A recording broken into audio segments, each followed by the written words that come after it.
Wood's statement, he released this statement on his website. I have let my family down and I regret those transgressions with all my heart. According to the Chicago Sun-Times, Woods and his wife are undergoing daily marriage counseling, and this whole mess could lead to a revised prenup. Joining us now is divorce attorney Vikkie Zieger. Vikkie, thanks so much for joining us. Good to see you again.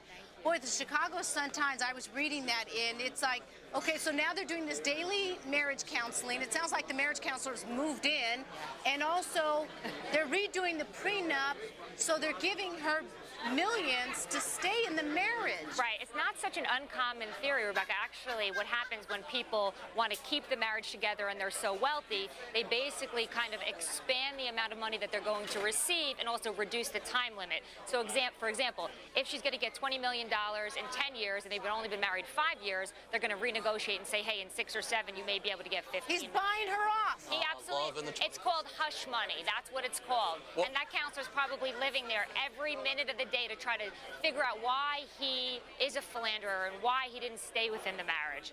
Vikkie, well, we brought this up in the morning meeting, and everyone was immediately glued to the conversation.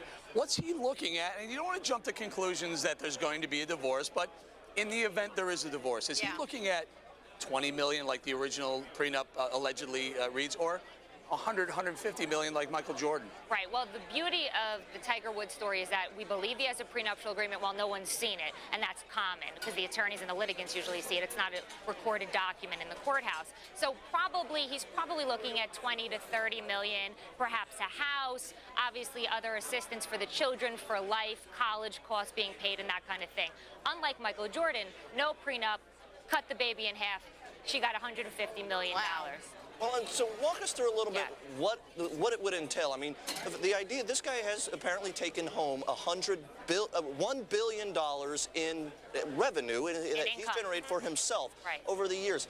Perhaps not all of that during the 5 years he's been married. Will she have access, claims to all of it, some of it, or simply you're going to say the prenup stands and we can negotiate to $100 million and then I will try to bet you that it's probably as ironclad as it gets. So that's binding, it's rock solid. She's not entitled to anything that he acquired after their marriage, as long as it is kept in separate name. Once it goes into joint name, that's a different story. So that's generally how basic prenuptial agreements for celebrities are drawn, and probably for most people. As long as he's smart, he didn't put too much in joint name, then she's going to walk away with whatever. That's awfully cynical. Well, adhering to a prenup. Listen, a prenup excludes things, but he can do whatever he wants. He can buy her a $3 million ring, like someone we else knew did that few years. Who was that?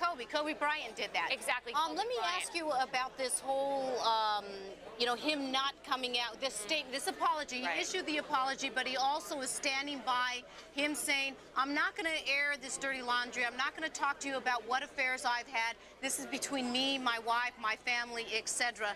I mean, I think that's a good move on his part. He apologized, but the details are between his family. Do you think he should come out? I think it's a very strange PR move. It's either you say nothing or you tell everyone honestly and have candor and say, I cheated with this specific person, I'm sorry, and now I want to be private. Everything, dates, times, this person, no. But do what you did, David Letterman did. Hey, he came out. Are we talking about David Letterman anymore? We're not. So it was a really strange PR move from his perspective. I have transgressions, but I didn't cheat. I didn't say what I did. I feel regretful and I'm worried. So we'll expand the phrase, moderation and warfare and PR, always idiocy.